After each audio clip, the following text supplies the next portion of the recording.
로마서 1장 8절부터 17절 말씀. 먼저 내가 예수 그리스도로 말미암아 너희 모든 사람에 관하여 내 하나님께 감사함은 너희 믿음이 온 세상에 전파됨이로다. 내가 그의 아들의 복음 안에서 내 심령으로 섬기는 하나님이 나의 증인이 되시거니와 항상 내 기도에 쉬지 않고 너희를 말하며 어떻게 하든지 이제 하나님의 뜻 안에서 너희에게로 나아갈 좋은 길 얻기를 구하노라. 내가 너희 보기를 간절히 원하는 것은 어떤 신령한 은사를 너희에게 나누어 주어 너희를 견고하게 하려 함이니 이는 곧 내가 너희 가운데서 너희와 나의 믿음으로 말미암아 피차 안위함을 얻으려 함이라. 형제들아, 내가 여러 번 너희에게 가고자 한 것을 너희가 모르기를 원하지 아니하노니 이는 너희 중에서도 다른 이방인 중에서와 같이 열매를 맺게 하려 함이로되 지금까지 길이 막혔도다. 헬라인이나 야만인이나 지혜 있는 자나 어리석은 자에게 다 내가 빚진 자라. 그러므로 나는 할 수 있는 대로 로마에 있는 너희에게도 복음 전하기를 원하노라. 내가 복음을 부끄러워하지 아니하노니 이 복음은 모든 믿는 자에게 구원을 주시는 하나님의 능력이 됨이라. 먼저는 유대인에게요 그리고 헬라인에게로다. 복음에는 하나님의 의가 나타나서 믿음으로 믿음에 이르게 하나니 기록된 바 오직 의인은 믿음으로 말미암아 살리라 함과 같으니라. 아멘. 오늘부터 우리는 로마서의 말씀으로 함께 큐티를 하게 됩니다. 로마서의 말씀은 제가 예전에도 한번 말씀드렸는데 저에게는 어려운 말씀입니다. 로마서의 말씀은 그냥 우리가 아무런 생각이 없이 다른 어떤 배경 지식이 없이 이것을 읽기 시작하면 참 은혜가 되는 책이기도 하지만 그 안에 있는 내용들을 좀 알고 그것들을 공부하기 시작하면 이게 끝이 없는 책이구나 라는 생각을 하게 되는 그런 성경 말씀인 것 같습니다.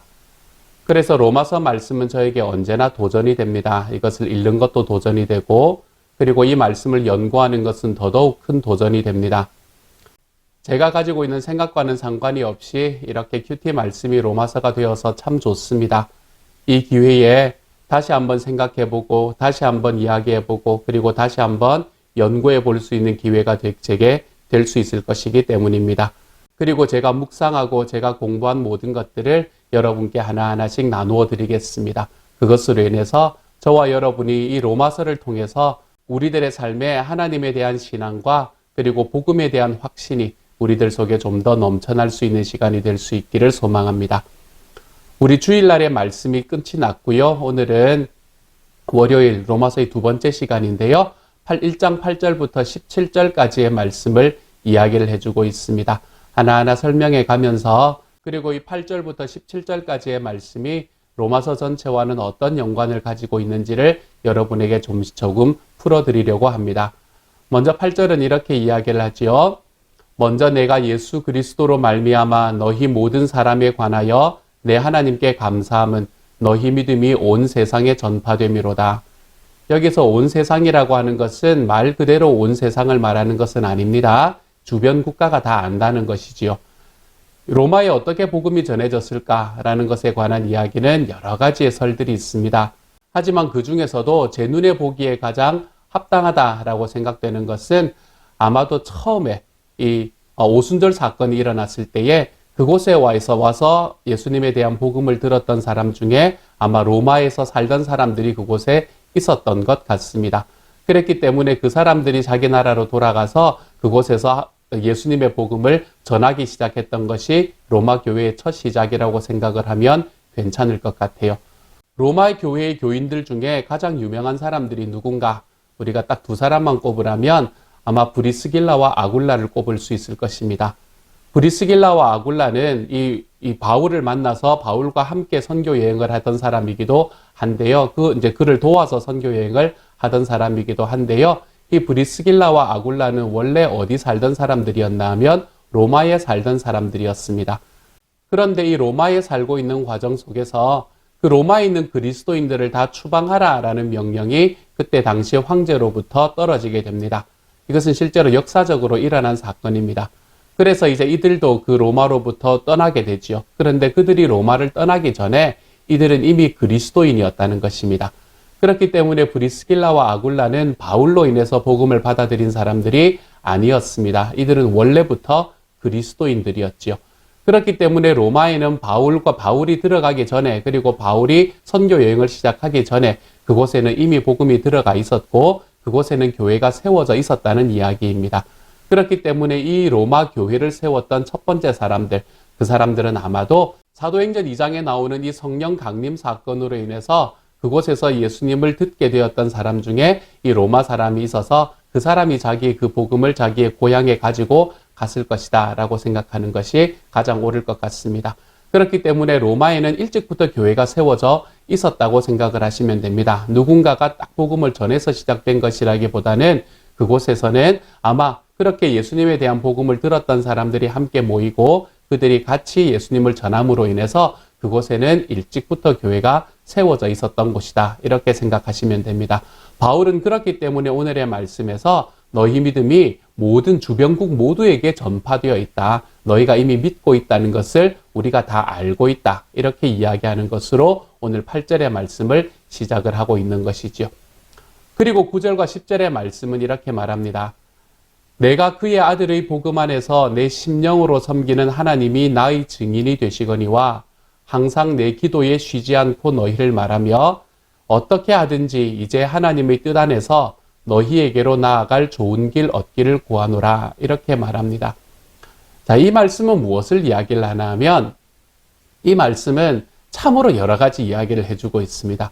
이 말씀은 먼저 사도 바울이 왜 로마서를 썼는가? 다시 말하면 로마서의 저술 목적이 무엇인가? 라는 것에 대한 심각한 토론을 불러왔던 그런 본문 중에 하나입니다. 여러분, 로마서는 언제 쓰여졌을까요? 먼저 일단 로마서는 누가 썼는가 하면 바울이 쓴 게 분명하죠. 우리가 우리 주일날 말씀에서도 바라보았듯이 이 로마서는 바울에 의해서 쓰여졌다라는 것이 너무 분명해 보입니다. 그러면 이 로마서는 과연 언제 쓰여지게 된 것일까요? 이 로마서가 쓰여진 때는 아마도 기원 후 57년 정도다라고 이야기를 하는 것이 가장 일반적입니다. 기원 후 57년 이러면 그게 우리하고 무슨 상관이 있느냐 이렇게 생각을 하실 수 있을 것 같아서요. 이때는 언제쯤인가 하면 사도 바울이 3차 선교 여행을 마치고 난 그 거의 마지막 때에 이 사도 바울이 로마서를 썼다라고 생각을 하시면 됩니다. 사도 바울이 이제 3차 선교 여행을 주로 어디서 했었었나 하면 이 에베소라는 곳에 머물러 있으면서 3차 선교 여행을 하거든요. 근데 그 3차 선교 여행을 에베소에서 거의 마무리하고 난 다음에 사도 바울은 자기가 세웠던 2차 선교 여행 때 세웠던 교회들을 한 바퀴 삥 둘러봅니다. 그렇게 삥 둘러보기 위해서 유럽으로 건너가서 그래서 그곳을 한 바퀴 삥 둘러보거든요. 그래서 도달한 그 마지막 장소, 그러니까 자기가 세웠던 교회를 둘러보기 위해서 한 바퀴 돌 때 그 마지막에 머물렀던 장소가 어딘가 하면 이 고린도라는 곳입니다. 그리고 이 고린도라는 곳에 머물렀을 때에 뭐를 만나나 하면 겨울을 만나게 됩니다. 요즘이야 뭐 길을 다니는데 여름이고 겨울이고 무슨 상관이 있겠습니까? 그렇죠? 하지만 그때 당시에는 겨울에는 배가 뜨지 않았습니다. 왜냐하면 너무나 차가웠기 때문이고 그리고 이 폭풍의 염려도 있었기 때문입니다. 그렇기 때문에 배를 다시 띄울 수 있는 그 봄까지 기다리기 위해서 사도 바울은 그때 고린도에서 마지막 기착지인 고린도에서 한 3개월 정도를 머물게 됩니다. 그리고는 그 고린도에서 다시 배를 타고 예루살렘으로 돌아오게 됐죠. 이제 예루살렘으로 오게 되거든요. 이제 이렇게 3차 선교 여행을 하는 과정 속에서 이 고린도에서 머물렀던 3개월의 시간, 아마 이 시간에 사도 바울은 로마서를 썼을 것이다 라고 생각을 합니다. 왜 이때 로마서를 썼을까 하면 먼저 사도 바울은 어디를 가고 싶은 마음이 있었나 하면 로마로 가고 싶은 마음이 그의 마음에 투철했었습니다. 그 말씀을 어디에서 오늘 말씀에서도 보여주는데요. 어디에서 보여주나 하면 13절의 말씀에서 보여주죠. 13절은 이렇게 말하지 않습니까? 형제들아 내가 여러 번 너희에게 가고자 한 것을 너희가 모르기를 원하지 아니하노니 이는 너희 중에서도 다른 이방인 중에서와 같이 열매를 맺게 하려 함이로되 지금까지 길이 막혔도다. 이렇게 말합니다. 그리고 그때 당시 고린도에 머물고 있던 그때에도 바울은 아마도 로마로 가고 싶어하는 마음이 있었던 것 같습니다.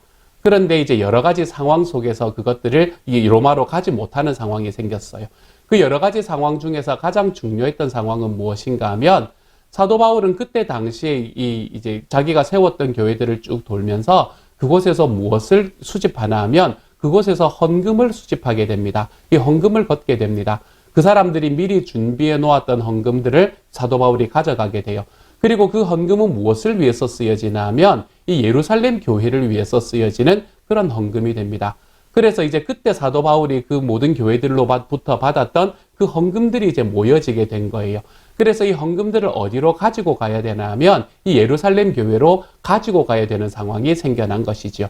그렇기 때문에 그 돈들을 가지고 어디로 갈 수 없나 하면 헌금이 예루살렘 교회를 위한 헌금이었거든요. 그렇기 때문에 그것을 가지고 어디로 못 가나 하면 로마로 갈 수가 없는 겁니다. 그러니까 이제 그 고린도까지 가서 자기가 세웠던 마지막 교회에서 마지막 예물을 걷고 난 다음에 그는 그 예물들을 가져다 주러 이 예루살렘 교회로 다시 돌아가야 되는 상황이 되어버린 것이지요.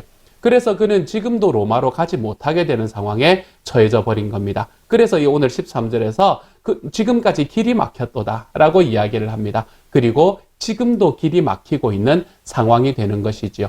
그래서 로마로 정말로 가고 싶었는데 그가 가지 못하는 그 상황에서 자기가 머물던 그 3개월의 기간, 그 기간을 거치면서 그는 무엇을 쓰나 하면 이 로마서를 써서 이 로마 교회에 보냅니다.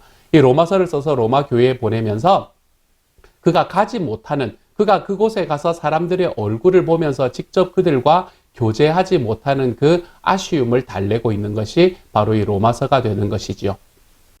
바울이 썼던 곳이 고린도가 거의 분명하다라고 이야기하는 것은 우리가 나중에 로마서 16장을 보면 너무나 분명히 알 수 있습니다.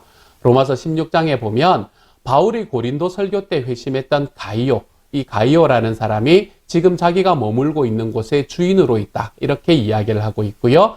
그리고 고린도 동편에 인접해 있는 겐그레아 교회의 베베라는 여인이 또한 언급되어 있습니다. 이러한 이야기들은 사도 바울이 이 로마서의 말씀을 고린도에서 썼다라는 것을 우리들에게 좀 더 분명하게 보여주는 말씀이라고 할 수 있겠죠. 로마에 정말 가고 싶었는데, 그런데 이제 자기가 거둔 헌금을 예루살렘 교회로 가져다 줘야 되는 상황으로 인해서 그가 로마에 가지 못하는 그런 상황이 너무나 아쉬워서 그 아쉬움을 자기의 편지로 달래는 그것이 바로 로마서다라고 생각을 하시면 됩니다. 그러면 로마서를 사도 바울은 왜 썼을까? 사실 로마 교회는 사도 바울이 세운 것이 아니라 그랬잖아요. 그렇죠? 요즘도 마찬가지지만 자기가 세우지 않은 교회에 가서 감노하라 배놔라라고 이야기하는 것은 그렇게 쉽지 않은 이야기입니다. 그것은 바울 시대도 마찬가지였던 것 같아요. 그래서 사도 바울은 굉장히 로마서 전체를 일단 조심스럽게 쓰고 있습니다.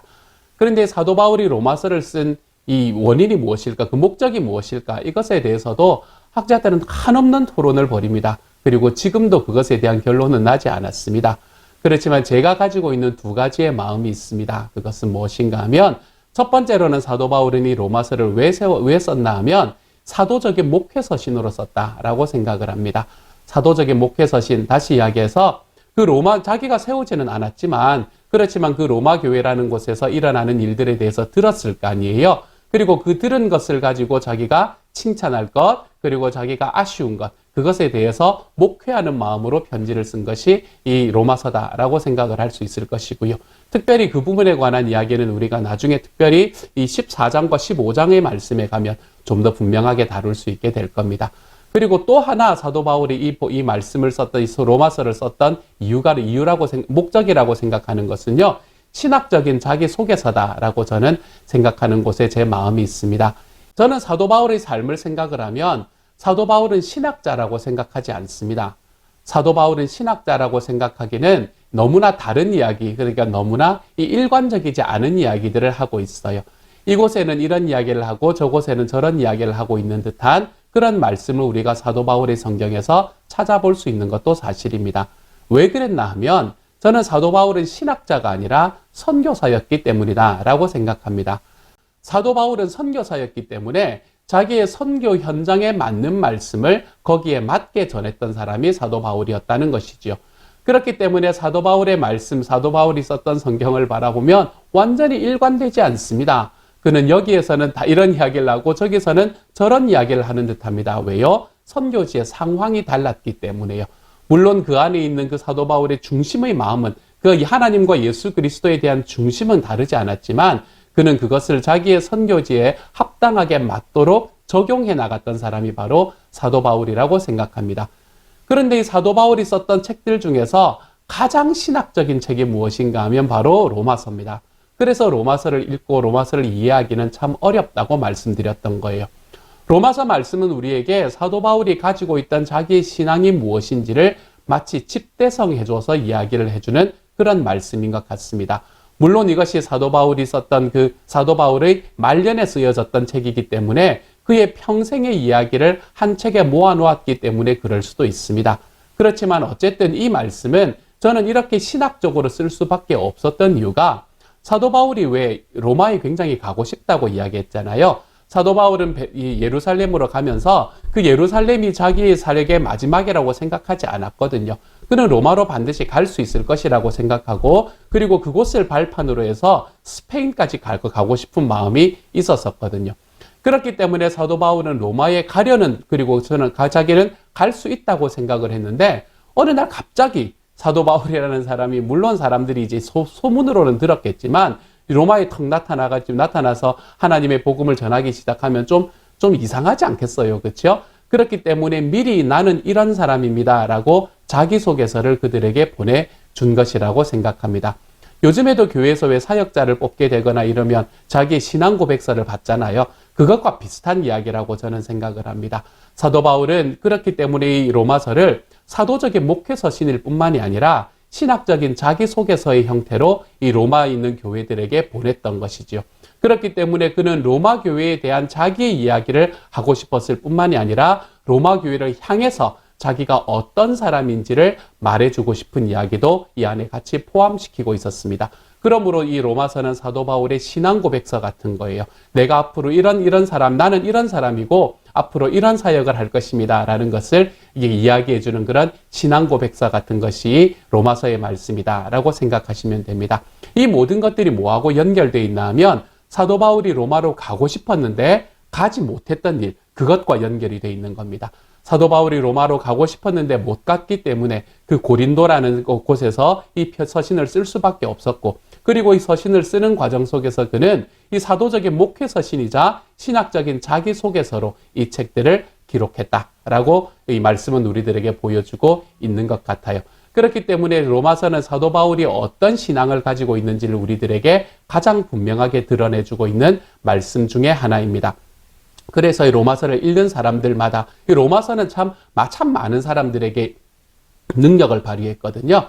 이 로마서를 읽으면서 정말 하나님 앞에서 진짜 하나님의 은혜를 발견한 사람들, 하나님이 어떤 분이신지를 안 사람들이 생각보다 많습니다. 이 믿음의 위인들이 생각보다 많습니다. 어거스틴도 그랬고요. 루터도 그랬고 나중에 웨슬리도 그랬습니다. 이러한 위대한 이 믿음의 거인들이 이 로마서를 읽다가 자기들이 회심하는 경험을 하게 되는 것이지요. 저는 저와 여러분이 로마서 큐티 기간 동안에 이런 시간들이 저와 여러분들에게도 좀 있었으면 좋겠습니다. 어쨌든 이제 그렇게 사도 바울이 내가 로마로 가고 싶었는데 못 갔다라고 이야기를 하고 난 다음에 그리고 난 다음에 이제 내가 너희에게도 복음 전하기를 원한다 이런 이야기를 하고 있잖아요. 그렇죠? 그리고 난 다음에 내가 복음을 전하는데 내가 누구나에게 복음을 전하고 싶다. 그리스인이든 그리스인이 아니든 내가 복음을 전하는 데는 아무런 차이가 없다 이야기를 하고 난 다음에요. 우리가 너무나 잘 아는 16절과 17절의 말씀을 이야기를 하죠. 이렇게 말합니다. 내가 복음을 부끄러워하지 아니하노니 이 복음은 모든 믿는 자에게 구원을 주시는 하나님의 능력이 됨이라. 먼저는 유대인에게요 그리고 헬라인에게로다. 복음에는 하나님의 의가 나타나서 믿음으로 믿음에 이르게 하나니 기록된 바 오직 의인은 믿음으로 말미암아 살리라 함과 같으니라. 이렇게 말합니다. 이 말씀은 그냥 이 말씀대로 우리가 이해해도 너무 좋습니다. 내가 복음을 부끄러워하지 않겠습니다 라는 이야기로 우리가 경험하고 우리들의 마음에 받아들여도 너무 좋아요. 하지만 우리가 큐티 시간 제가 여러분에게 조금 이렇게 말씀에 대해서 설명해 드리는 시간이기 때문에 조금만 설명을 드릴게요. 여기서 보면 먼저는 유대인에게고 그리고 헬라인에게로다 라는 이야기는 또한 너무나 많은 디베이트이 있는 그런 말씀입니다. 왜 먼저 유대인일까? 먼저 유대인이라는 말이 무슨 말일까? 이것에 대해서요. 먼저 유대인에게고 나중에 헬라인에게다 라는 이야기는 그냥 복음이 전해졌던 순서다 이렇게 생각하시면 큰 무리가 없습니다. 예수님께서도 사실은 육체적으로는 유대인으로 나셨잖아요. 그리고 처음에 복음은 유대인에게 전해진 게 맞습니다. 그리고 난 다음에 그 복음이 이방인에게로 펼쳐져 나갔지요. 그리고 여기서 말하는 헬라인은 이방인을 말하는 거지요. 그들에게 펼쳐져 나갔지요. 그렇기 때문에 그 순서를 말하는 것이다. 그냥 이렇게 생각을 하셔도 이 전체 내용을 읽는데 큰 무리가 없을 것 같습니다. 17절의 말씀에서는요, 더욱더 좀 이해하기 어려운 말씀을 합니다. 복음에는 하나님의 의가 나타나서, 여기서 의라는 것이 무슨 의미일까라는 것도 얼마나 많은 디베이트이 있는지 모릅니다. 여기서 의라고 이야기하는 것은 의로움을 이야기하는 것 같잖아요. 하나님의 의로움, 이게 도대체 의가 나타났다는 말이 무슨 이야기일까? 여기서 이야기하는 이 의라는 것은 여러분 구원과 동음이어다라고 생각을 하시면 됩니다. 우리가 이사야의 말씀들을 바라보면 이 하나님의 의로움과 하나님의 구원을 동치시키는 경우에 말씀들이 몇 가지가 있습니다. 그 말씀을 바탕으로 해서 여기서 하나님의 의가 나타났다라는 것은 하나님의 구원이 나타났다라는 것과 똑같은 의미구나라고 생각을 하시면 괜찮아요. 그래서 복음에는 하나님의 구원의 의가 나타났는데 복음은 예수님의 스토리잖아요. 예수님의 이야기에는 하나님의 구원이 나타났는데 어떻게 나타나나 하면 믿음으로 믿음에 이르게 한다. 이렇게 말합니다. 믿음으로 믿음에 이르게 한다라는 말도 참 이상한 이야기지 않습니까? 무슨 말인지 딱 마음에 오지 않잖아요. 여기서 믿음으로 믿음에 이르게 한다라는 말은 이렇게 이해하시면 됩니다. 구원은 하나님의 신실함의 근원이 있고 우리의 믿음에 대한 응답으로 주어진다. 이렇게 생각하시면 됩니다. 그래서 앞에 있는 믿음이라는 것은 신실함으로 바꾸시면 돼요. 같은 의미거든요. 그리고 이게 faith나 faithfulness나 같은 이야기거든요. 그렇기 때문에 복음에는 하나님의 구원이 나타나는데 그것은 먼저 하나님의 신실함으로 인해서 그것을 믿는 우리에게 응답으로 주어지는 것이다. 이렇게 생각을 하시면 됩니다. 그렇기 때문에 앞에 있는 믿음은 하나님의 신실함을 이야기하고 뒤에 있는 믿음은 우리가 믿는 행위를 이야기한다. 이렇게 생각을 하시면 좀 더 쉽게 이해할 수 있을 것 같아요. 다시 한번 정리할게요. 예수님의 스토리에는 하나님의 구원이 나타나는데 하나님의 신실함으로부터 시작해서 우리의 믿음에 대한 응답으로 주어지는 것이다. 이렇게 설명을 하는 거죠. 이게 사실은 복음이잖아요. 그렇죠? 이게 믿는 과정이잖아요. 사도 바울은 이 1장 17절의 말씀에서 우리가 예수님을 어떻게 믿는가라는 것에 대한 이야기를 그 순서를 너무 분명하고 간결하게 이야기를 해주고 있는 말씀이죠. 우리가 이것이 무슨 의미인지를 잘 깨닫기만 한다면요. 이것이 오늘이 우리가 읽었던 8절부터 17절까지의 말씀입니다. 이 8절부터 17절까지의 말씀의 가장 핵심은 아마도 16절과 17절이 아닐까라고 생각합니다. 오늘 하루 살아가면서 하나님의 신실함으로 인해서 나의 믿음의 결과로 주어진 그 구원, 내가 그 구원을 받은 사람임이 얼마나 행복하고 감사한가. 그리고 내가 이런 구원을 받은 사람으로서 내 예수님의 스토리를 절대 부끄럽게 여기지 않겠다.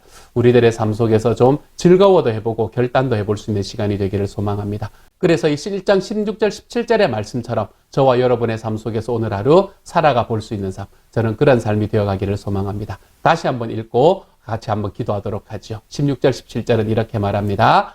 내가 복음을 부끄러워하지 아니하노니 이 복음은 모든 믿는 자에게 구원을 주시는 하나님의 능력이 됨이라. 먼저는 유대인에게요 그리고 헬라인에게로다. 복음에는 하나님의 의가 나타나서 믿음으로 믿음에 이르게 하나니 기록된 바 오직 의인은 믿음으로 말미암아 살리라 함과 같으니라. 아멘. 함께 기도합니다. 사랑하는 하나님 감사합니다. 저희가 주님의 그 신실함의 바탕을 두고 우리의 믿음의 행위에 주어진 하나님의 구원, 하나님 정말 그것이 예수님의 스토리임을 기억하고 주님이 오늘 하루를 살아갈 때 이 구원이 나에게 주어진 것이 얼마나 감사한가 그것을 좀 기억하며 하나님이여 내가 받은 이 하나님의 복음, 하나님의 구원이 나에게 결코 부끄럽지 아니한 내 삶의 기쁨이 될 수 있는 그런 하나님의 사람으로 거듭나는 오늘 하루 될 수 있도록 주님 도와주십시오. 부끄러움이 아니라 드러낼 수 있는 것, 부끄러움이 아니라 내 삶의 자랑거리가 바로 예수님이 내 삶의 주인 되십니다. 라는 이 사실이라는 것을 깨닫고 경험할 수 있는 하루가 되게 하여 주옵소서. 이 로마서 전체의 말씀을 통해서 우리에게 능력을 주시고 은혜를 주시고 그리고 깨달음을 주시게 될 것을 인해 감사드립니다. 모든 말씀 우리 주님 예수님 이름으로 기도합니다. 아멘.